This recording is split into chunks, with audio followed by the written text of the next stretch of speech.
Hey guys, and welcome back to Mad About Skin. In today's video, I'm sharing with you my hyperpigmentation correcting skincare routine. That's a whole lot of words to say this early in the video, but over the past 3 years of tackling my own hyperpigmentation, I've really learned things through trial and error that work most effectively and in the shortest possible time. I want to share that with you in today's skincare routine. I'm going to be going from cleanser through to SPF with the key products I think you need in your skincare routine in order to tackle dark spots, discoloration, and hyperpigmentation.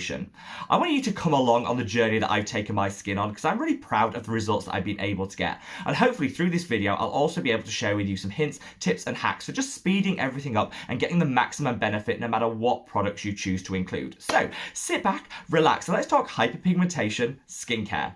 Now, before we get into this, one of the key elements to a successful skincare routine is to set realistic expectations. I think as humans, we've all been guilty at some point of preloading our expectations, which then just leads to disappointment. In reality, hyperpigmentation is one of the hardest things to tackle with skincare. And so I would say it takes around twice as long to eradicate as it took for that hyperpigmentation to form in the first place.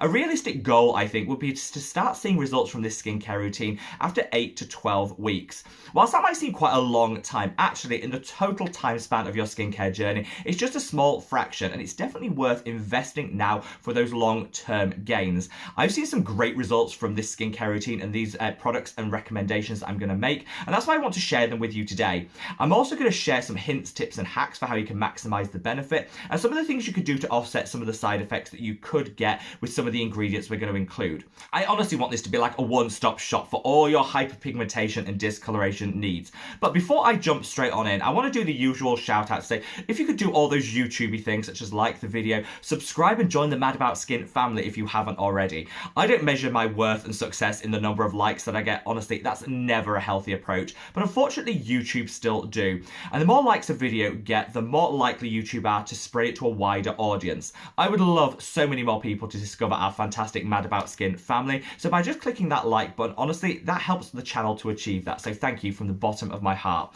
But without further ado, in true Mad About Skin style, shall we just cut the waffle and delve straight on in? Now, off camera, I already cleansed. I know that's a little bit of a cop-out and a bit of a cheat when I say I'm doing a full skincare routine on camera, but honestly, me multitasking with cleanser, with water, filming equipment, no, it's just know your limitations, and that is definitely one of mine. So I actually used off camera this product, which is the Haru Haru Wonder Black Rice Moisturizing Cleanser. Now, this I chose because it's a pH balanced cleanser. You'll hear a lot of talk in the next year about pH balanced cleansers. In fact, when I came out with my own cleanser, which is this, the Mad About Skin Gentle Jelly Cleanser, I balanced this to the natural skin's pH of 5.5. This is really important because the skin has a protective acid mantle, and you really don't want to offset that and disrupt it from the start of your skincare routine, because that could risk sensitivity and inflammation, both of which could be triggers to longer term hyperpigmentation. Keeping everything in synergy, calmed, and in equilibrium is the key thing. So I would honestly recommend everyone invest in a pH balanced cleanser.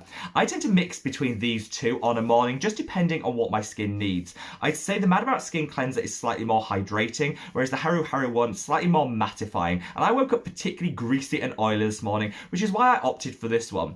I like to have two cleansers on hand to kind of match them to what my skin needs on that day. But you know what? You don't need to be bougie and extra like me. Just one will do, but make sure it's pH balanced. Once I've done that, I also just threw on this, which is my Neod Fractionated Eye Contour Concentrate. This isn't linked to hyperpigmentation, it's just a fantastic eye cream that I absolutely love. It takes away any puffiness and discoloration under the eye and kind of just gets everything going early on in your skincare routine.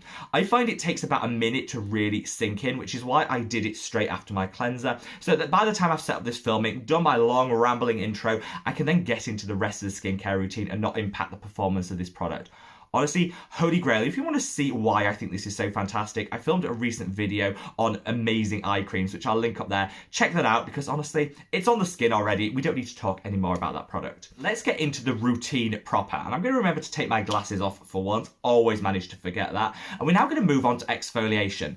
Exfoliation is really key when it comes to tackling hyperpigmentation. And that's because our cellular turnover is what determines how quickly we eradicate that excess pigment. By using a really nice, gentle gentle exfoliator, you can speed up the eradication of those skin cells that are locking in that excess pigment, and it'll just help to smooth everything out.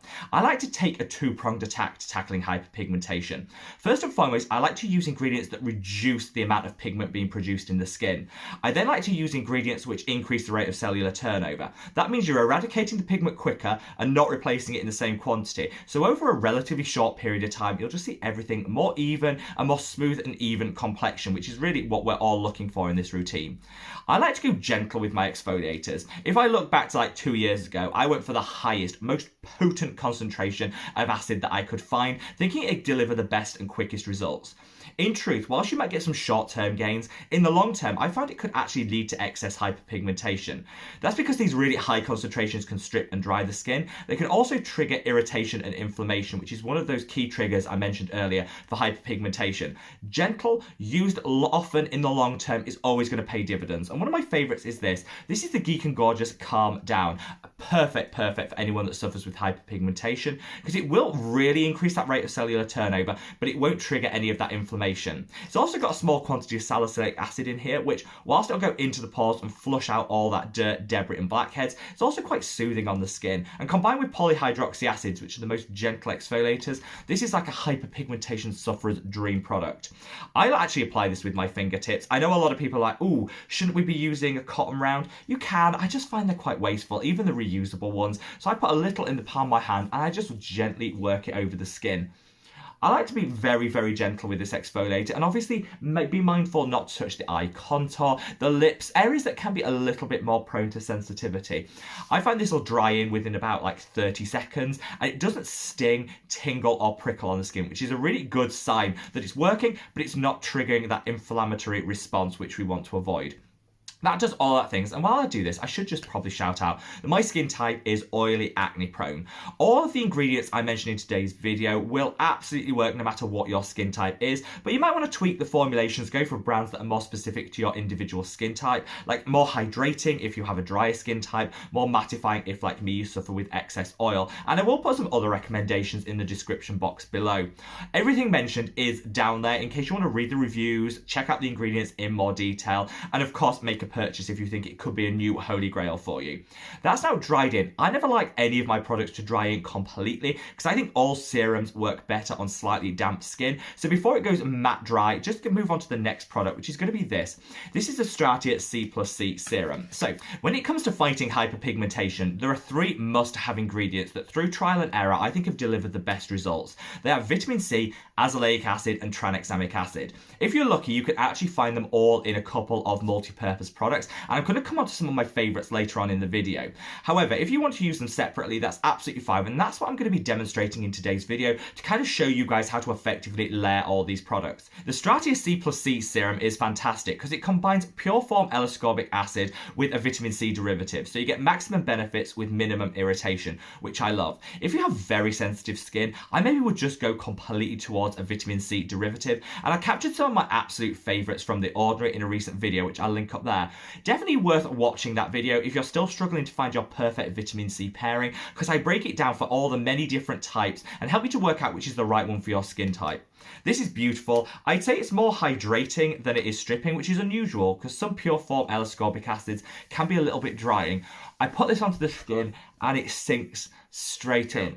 Again, you're not getting a lot of prickling, tingling or inflammation in the skin, which is key. If you get any slight redness after applying a product, don't worry about that. That's just the blood rushing to the area, often caused by the stimulation, by that massaging in of the product. Don't be too alarmed by that. The redness should subside. Even myself, that isn't redness prone in the slightest, does see that when I first tap the product into the skin. That glides on, feels beautiful, and really complements that exfoliator to just help to eradicate some of that excess pigment, but also dial back the rate of pigment production in the first place. Now, the number one most frequently asked question here on Mad About Skin is, can I use vitamin C alongside other products such as peptides, azelaic acid, and all of that? And I say yes, absolutely you can if you buffer first. And this is what I want to show you now in this section of the video, and how you can buffer to incorporate all all your ingredients into one skincare routine without impacting the efficacy of any of them. So far in this video, I cleansed and then I used my 2 low pH products, which was the vitamin C and the exfoliating acid. So I've now got those out of the way and it's time to rebalance the skin's pH. I always want my skin to be around a 5.5 on the pH scale because that's going to allow any products I put on afterwards to penetrate better and also to not risk denaturing any of the peptides or other pH sensitive ingredients. You really can choose any serum to pH balance the skin as long as it's not something that's loaded with actives. My favourite is this. This is a Stress Less serum by Geek and Gorgeous. I love this because it also contains beta-glucans, which are going to calm, soothe and prevent any inflammation in the skin. You'll notice throughout this routine that whilst I'm using some quite potent and harsh actives, I've always got that inflammation in the back of my mind because inflammation is the #1 trigger to hyperpigmentation. And so if you can avoid and minimize that, honestly, it's going to make the whole journey quicker and more effective. This is a great one for hydrating, buffering, neutralizing that pH, but also adding some anti-inflammatory benefit. I like to be quite lavish with this. It's really inexpensive. It feels so good on the skin. And I just think it's such a great addition to anyone's skincare routine. So I am a little bit more lavish than maybe I otherwise will be with some of my other products, but why not? It's one of those products that just feels so good on the skin. I like to pat this in, and again, don't let it dry completely because what has now been termed the wet skin method on TikTok has actually been understood by professionals for years. Products always apply and layer better on damp skin, so always bear that in mind. I now balanced everything off. I can already feel the calming, the soothing, and now I'm going to move on to my azelaic acid. I'm now going to apply this, which is the Face Theory Lumizalia A15 serum.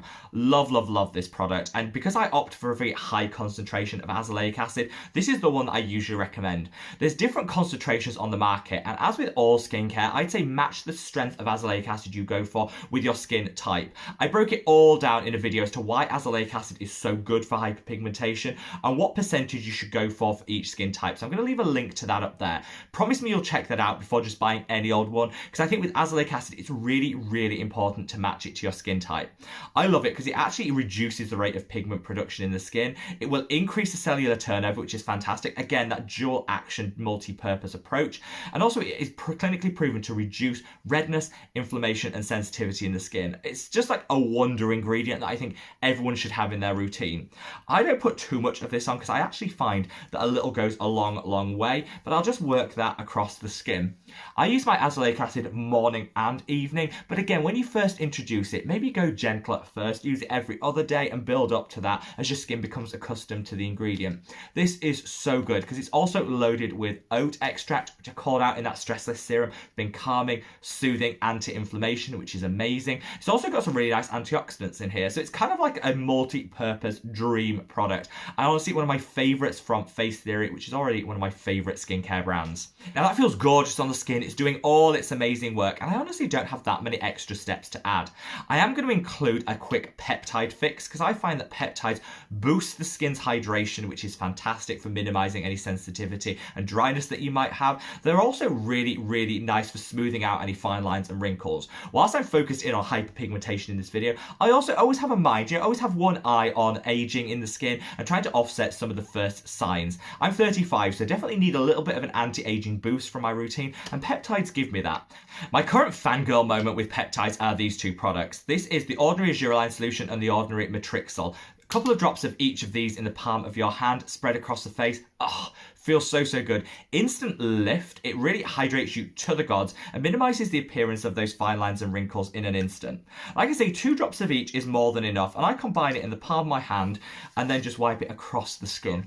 It feels so good, and because we've balanced and neutralized everything using that Stress Less serum, these peptides aren't going to be impacted by the low pH products we applied early in the routine. I mean, you can get it all done in one and not worry too much about layering.